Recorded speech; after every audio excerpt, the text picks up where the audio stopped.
और अहंकारी क्या होता है? जीवन में पतन का कारण अहंकार ही होता है। जहाँ अहंकार आया नहीं कि वही मनुष्य को क्या हो जाता है? पतन हो जाता है। 8 रत्ती का 1 मासा और 12 मासे का 1 तोला, 5 तोले का 1 छटांग, 4 छटांग का 1 पाव और 4 पाव का 1 शेर, 40 शेर का 1 मन। तो ये प्रमाण होते थे। सूर्य होता है आत्मा का मालिक। वह आत्मा से कभी खिन्न नहीं रहता। जिसका सूर्य बलवान होता है वो हिम्मती रहता है सदा। सूर्य कमजोर है तो वह आत्मा से खिन्न रहता है। थोड़ा क्रोध प्रवृत्ति, चिड़चिड़ा प्रभाव, नेत्र संबंधी रोग, सिर संबंधी रोग, पेट संबंधी रोग, ये जो है ये बना रहता है सूर्य के उससे। काला बंद को पहनना ही क्यों है? फिर तो भाई वाली चीज पहननी क्यों है कि नहीं? ज्यादा धन निधन का कारण का सोना हराम कर देता है। तो भगवान विचार करते हैं कि हे नमस्कार, जगत नेचर चैनल में आप सबका हार्दिक स्वागत है। उम्मीद करता हूं कि आप कुशल से होंगे। आपने ये भागवत सीजन के तहत मेरे जो 2 ब्लॉग इससे पहले बने हैं वो आपने देखे होंगे। ये तीसरा वीडियो लेकर के मैं आप लोगों के सामने आ रहा हूं। और रई गुफा मंदिर में एक भव्य और दिव्य भागवत यज्ञ हुआ है, जिसका पीठाधीश व्यास जी पंडित किशोर शास्त्री जी हैं और उन्होंने बहुत बढ़िया कथा यहाँ पर की है। आनंद आ रहा है श्रोताओं को, भक्तजनों को।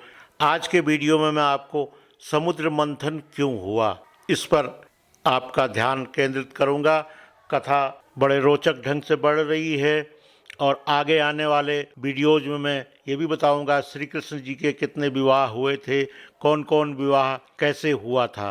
शास्त्री किशोर जोशी जी कह रहे हैं कि समुद्र के किनारे पार्वती जी गई थीं और समुद्र ने उनके ऊपर डोरे डाले और यहीं से शिव जी का जब क्रोध हुआ तब फिर जो है समुद्र मंथन की पूरी व्यूह रचना हो गई।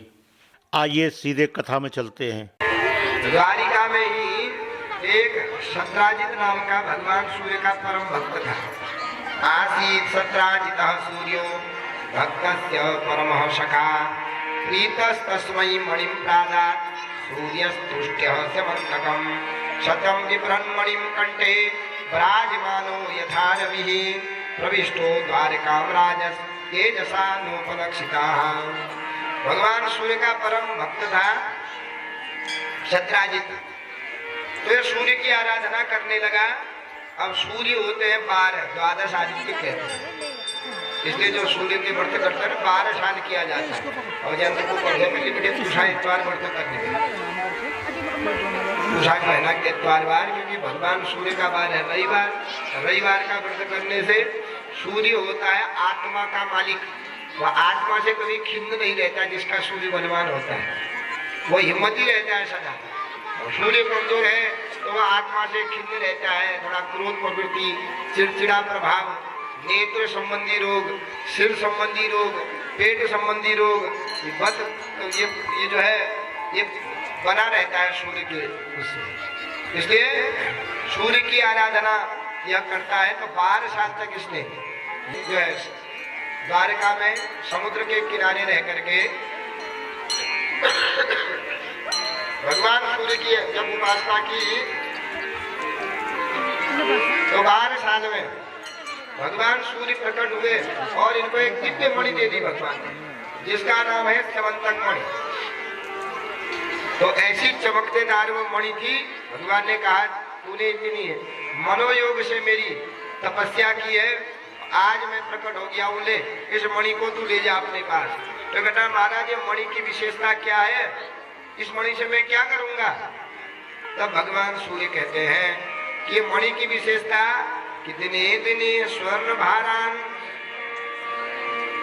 अनष्टौ सृजति प्रभो, दुर्भिक्षमार्यरिष्टानि सर्पादि व्याधयो शुभाः, न सन्ति मायिनस्तत्र यत्रास्तेभ्योर्चितो मणिः। यह मणि एक दिन में जो है 8 भार सोना देती है। 8 भार का मतलब होता है 1 भार माने 20 तोला। 20 तोले का 1 भार होता है। तो प्रमाण होता है ना, 8 रत्ती का 1 मासा और 12 मासे का 1 तोला, 5 तोले का 1 छटांग, 4 छटांग का 1 पाव और 4 पाव का 1 शेर, 40 शेर का 1 मन। तो ये प्रमाण होते थे। तो माने 1 किलो 600 ग्राम रोज यह मणि सोना देती है। इसलिए तुम इस मणि को अपने पास रखो, और जहाँ यह मणि होती है वहाँ कभी दुर्भिक्ष अकाल नहीं पड़ता है, अरिष्टानी अरिष्ट नहीं होते हैं, सर्प आदि व्याधयो सर्प आदियों का भय नहीं रहता है, अशुभा अशुभ नहीं होता है जहाँ यह मणि रहती है। तो इस मणि को ले जाओ। दे करके भगवान सूर्य तो चले गए, मणि को गले में पहन के यह घर नहीं गया। विचार करता मैं किसी से कम थोड़ी हो गया। कृष्ण अपने को द्वारिका का बड़ा राजा कहता है, मैं कृष्ण से कम थोड़ी हूं। अब ऐसी तो जो है मणि तो कृष्ण के पास भी नहीं है, और मणि जब तक मेरे पास रहेगी तब तक मेरे घर में कोई अशुभ नहीं होगा, सर्व आदियों का भय नहीं रहेगा, दुर्भिक्ष नहीं आएगा, अकाल नहीं पड़ेगा, और इतना सोना रोज आएगा। तो कृष्ण सीधे जो है भगवान की सभा बैठी है, तो उस सभा में गया और भगवान को प्रणाम करने लगा अहंकार से। भगवान कहते हैं, हे सत्राजीत चाचा, आप इतने दिन तक कहाँ थे, कहाँ से आए? तब कहता मैं पेड़ से घूमने थोड़ी गया था, तपस्या करने गया था। देखो तपस्या से मुझे मणि मिल गई है, और इस मणि की विशेषता बताने लगा। ये मणि ऐसी है, ऐसी है, ऐसी है, क्योंकि उसको अहंकार हो गया। और अहंकारी क्या होता है? जीवन में पतन का कारण अहंकार ही होता है। जहाँ अहंकार आया नहीं कि वही मनुष्य को क्या हो जाता है, पतन हो जाता है।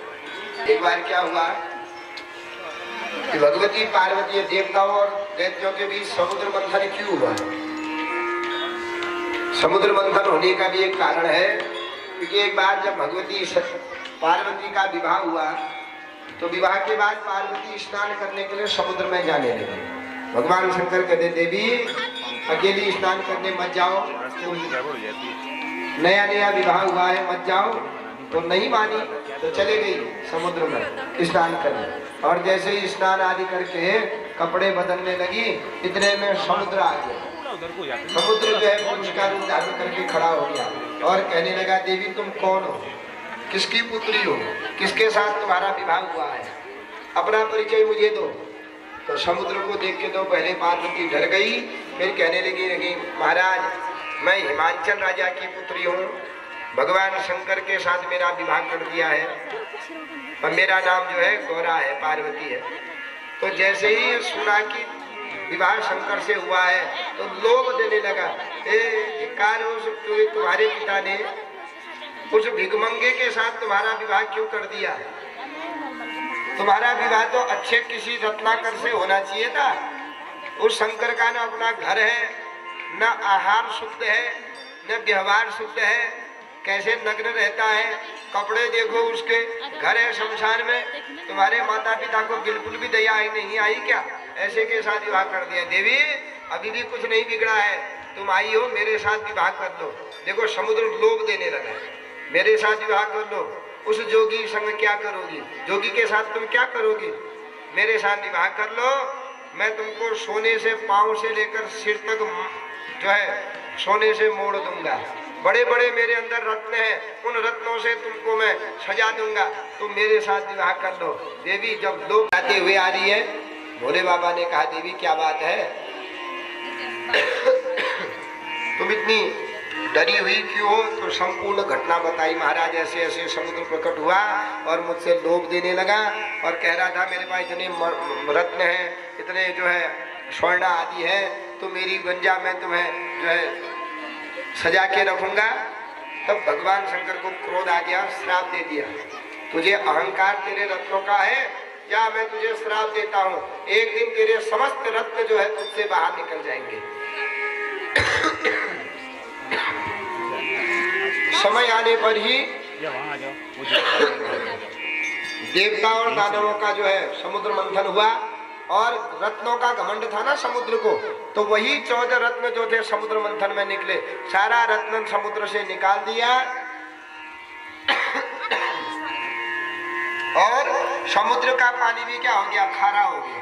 देखो नदियां ही जाकर के समुद्र में मिलती है, लेकिन समुद्र का पानी फिर पीने जैसा नहीं होता। क्यों? ये श्राप दे दिया भगवान शंकर ने। तुझे घमंड है अपने जल पर, अपने रत्नों पर, तो अब तेरा घमंड नहीं रहेगा। क्यों? अहंकार हो गया था समुद्र को, इसलिए अहंकार ही क्या होता है? पतन का कारण बनता है।